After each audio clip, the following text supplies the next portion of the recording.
പരന്ന അറിവും ആഴമുള്ള അറിവും നമുക്കുണ്ടായിരുന്നു. ഇന്നത്തെ കുട്ടികൾക്ക് നമ്മളെ 10 ഇരട്ടി ബുദ്ധി ഉണ്ട് അല്ലേ? 10 ഇരട്ടി ബുദ്ധി ഉണ്ട്. ഇപ്പൊ 5G ഫോൺ ഇറങ്ങാൻ പോവാ. 2 ഒരുപോലത്തെ ഫോൺ വാങ്ങുക. നിങ്ങളെ മക്കൾക്ക് ഒരു ഫോൺ കൊടുക്കുക, നിങ്ങൾ കൊടുക്കുക. ഇതാരാ ആദ്യം പഠിക്കാൻ നോക്കാലോ. പിള്ളേർ ഇത് പലതും പെട്ടെന്ന് ഡൗൺലോഡ് ചെയ്യും. നമ്മളിങ്ങനെ വഴിതെറ്റിയ വിമാനം എഴുതി ഇറക്കേണ്ടതെന്ന് കളിക്കാൻ വേണ്ടി ഇങ്ങനെ കളിക്കും. എന്നാ നാട്ടിലൊരു വലിയ പൈസക്കാരനുണ്ട്, വലിയ കച്ചവടക്കാരനാണ്. ഞെക്കുന്ന കടന്നപ്പള്ളി MLA പോലെ ഞെക്കുന്ന ഫോണേ ഉള്ളൂ. ഒരു കല്യാണ വീട്ടിൽ നിന്ന് ഇങ്ങനെ ഞെക്കുമ്പോൾ നമ്മളെ പ്രീക്കന്മാർ ഇദ്ദേഹത്തെ കുറവാക്കി. പൈസക്കാരനെന്ന് പറഞ്ഞിട്ട് എന്താ പിശുക്കനാണ്, പയഞ്ച ഫോൺ എടുത്ത് നടക്കുന്നു.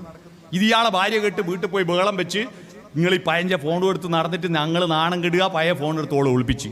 അങ്ങനെ അടുത്ത ദിവസം ഞാൻ റോഡ് മേലെ വിട്ട് പോകുമ്പോൾ അദ്ദേഹം പറഞ്ഞു ഞാനും ടച്ചിലായി. ടച്ച് ഒരാഴ്ച കഴിഞ്ഞപ്പോൾ ഇദ്ദേഹത്തിൻ്റെ ആവേശമെല്ലാം പോയി. എന്താ ബാലകൃഷ്ണേട്ടാ ഒന്നും പറയണ്ട, പൈസയും കൊടുത്ത് കടിക്കുന്ന നായിനെ വാങ്ങിയ പോലെയാണ്. എന്താ അത് ഈ രാഗത്ത് എന്തല്ലോ വരുന്നുടോ. ഇത് ചെവിക്ക് തൊടുമ്പോൾ കട്ടായി പോവുക. ചിലപ്പോൾ ചെവിക്ക് ഇങ്ങനെ ഒരഞ്ഞു പോയിട്ടുണ്ട്, മേലെ നിന്നെന്തല്ലോ കീഞ്ഞു വരും. പിന്നെ എങ്ങനെ അതിനെ മടക്കി പറഞ്ഞേക്കേണ്ടത് തിരിയുന്നില്ല. പക്ഷേ ഇവർക്കൊരു ചെറിയ മോനുണ്ട്, പ്രജീഷ്, 3ാം ക്ലാസ്. ഇവന് ഒറ്റയാഴ്ച കൊണ്ട് ഈ ഫോണിൻ്റെ എല്ലാ ഡീറ്റെയിലും പഠിച്ചു. ഞായറാഴ്ച അച്ഛനും മോനും ലീവാ. ഞാൻ റോഡ് മേലൂട്ട നടന്നു വരുമ്പോൾ വരാന്തയിൽ സോഫയമേൽ ഇരുന്നിട്ട് അച്ഛനും മോനും അച്ഛനെ ഫോൺ ഉപയോഗിക്കാൻ പഠിപ്പിക്കുക. അതിൻ്റെ ഇടയിൽ ഈ ചെക്കൻ അച്ഛനോട് പറയുന്നൊരു വാക്ക് കേൾക്കണോ? ഏടാ അച്ഛ പോട്ട, അങ്ങനെയല്ല. അത് കേട്ടിട്ട് അച്ഛൻ വിനീത വിധേയനായി നിൽക്കുക. അങ്ങനെ പറയുന്നൊരു മോനുണ്ട്, നമ്മളെ ഭാഗ്യട്ടാ.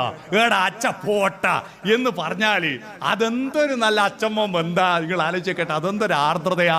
നമ്മളെ കുട്ടികളെ നല്ല വിവരമുള്ളവരാ, പക്ഷേ അവരുടെ അറിവ് പരന്നതാ.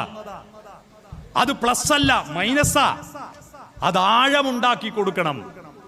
അപ്പോൾ ആഴം ഇങ്ങനെ വരച്ചാലേ അത് പ്ലസ് ആവും.